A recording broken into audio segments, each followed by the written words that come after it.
Hi guys! So today I'm really excited because I have decided to start a new little series on my channel. So for the entire month of May, I will be doing wedding related videos. I'm going to call it Wedding Wednesdays. There will be some DIYs, there will be my tips and tricks on how to survive a wedding weekend. I got married about 4 years ago and I decided to do a DIY wedding, which is really no big surprise. I made all of the centerpieces, the tablescape, the name tags, the decor around the venue. I just kind of did everything that I could, and I think it's really fun to do that because not only does it save a lot of money, but it also just adds a little personal touch to it. And when you see the venue with everything set up that you worked so hard on, it kind of makes the day feel even more special than it already is. So I thought I'd start out today with table numbers, so if you guys are interested in seeing what ideas I've come up with, just keep watching. For the first one, you're going to need some adhesive vinyl, which you can find in the scrapbook section of the craft store. Next, I cut out a number 1 stencil that I printed offline, and I taped it to the top of the vinyl. Then I went in and cut it out, and what you're going to do is stick this to some watercolor paper. So you're going to need a piece of watercolor paper, and then you're just going to peel off the backing and stick it right on top. Then you can just peel off your stencil and you have a sticker on top of your watercolor paper. Then using a set of watercolors, the technique that I used was to do short brush strokes to make a more textured look, and I chose colors that I thought would complement each other nicely. So here I'm using pinks and oranges, and I also decided to go all the way to the edges with this one. And I just alternated the colors and blended them out in between so that it wasn't just a straight line in between each color. For the next one, I wanted to do sort of a white border, so I didn't go all the way to the edge, and I thought that this looked really nice. I also found that it was really helpful to add a little bit of water in between each color after you've finished because it really helps to blend it out nicely. Let the paint dry for a bit, and once it's dry completely, you can start peeling off your sticker.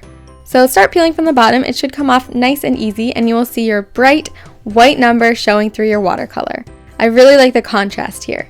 So now we need something to stick our table numbers in, so I went and got some sculpting clay from the craft store, and I broke it in half, and I took each half and started rolling them into a ball. Then I just took the bottom of it and pushed it down onto a flat surface so that it would stand up by itself. Then just take a sharp knife and cut into the center of it so that you have a place to slide your table number into. Then just bake it according to the package instructions. Mine was 275 degrees Fahrenheit for 30 minutes. Another thing you can do is slice your clay in half and then create a triangle. And then you'll just cut the slit in the top, and that's where you'll put your table number. Lastly, to fancy it up a little bit, I did some metallic polish on the sphere. I went about halfway down, and then for the triangle, I just sort of lightly dotted it, and I thought the effect looked really cool.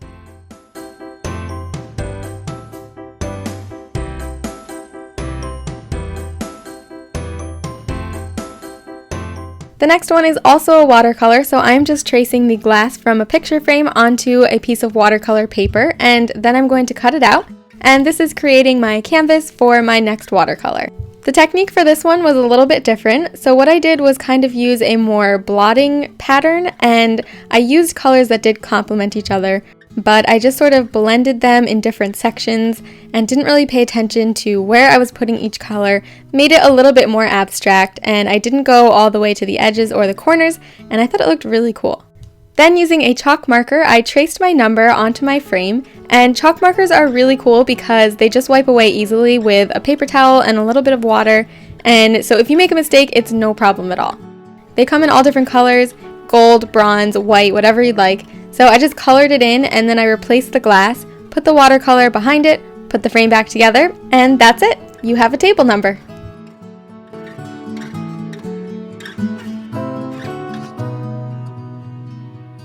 For the last one, pick out any type of scrapbook paper that you like, and then print off a number stencil online, one that is a bit larger. Trace it onto the back of your scrapbook paper, then flip it over, trace that, so you'll have 2 numbers that are sort of facing back to back. Next, you can just cut them out, and once you've done that, you're going to put some glue onto one of them. For thicker paper, I'm using Mod Podge. Then I'm taking a small dowel rod and placing it on top of the glue, and then I'm taking my other 3, or whatever number you're using, and pressing it down over the dowel rod, making sure to press all around it so that it doesn't fall out. Press down on all the outer edges as well, and if you're using thinner scrapbook paper, you can also use a glue stick for this step. I just found that for the thicker paper, the Mod Podge worked a little bit better. And now we're making a tassel. So take some embroidery floss and wrap it around your hand. The more you wrap it, the more thick your tassel will be. Snip the end and then take about a 6-inch piece and thread it underneath and pull it through the top. Slide it off of your hand and then tie a double knot with those 2 loose pieces at the top so that it's really nice and tight. Now take another piece of string and wrap it around the very top and double knot it again, and that's going to create the top part of your tassel. Snip the ends of that, and then all you have to do is cut the bottom of the loop so that the ends are free. Now you can just trim them down so they're all the same length, and you have your tassel. Take those 2 loose ends at the top and tie a knot. Next, you can take your number and punch a hole in the bottom, flip it over to the back side, and take the knot that you just made and push it through the hole. Then you can just loop your tassel through and pull it tight, snip off the ends, and then you're done.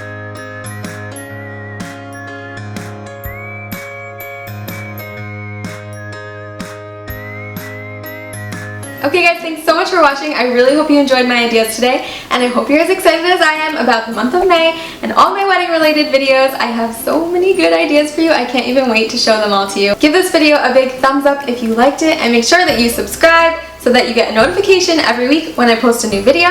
And leave a comment below if you guys have a suggestion or a request for any type of video, because I will happily try to fit that in somewhere.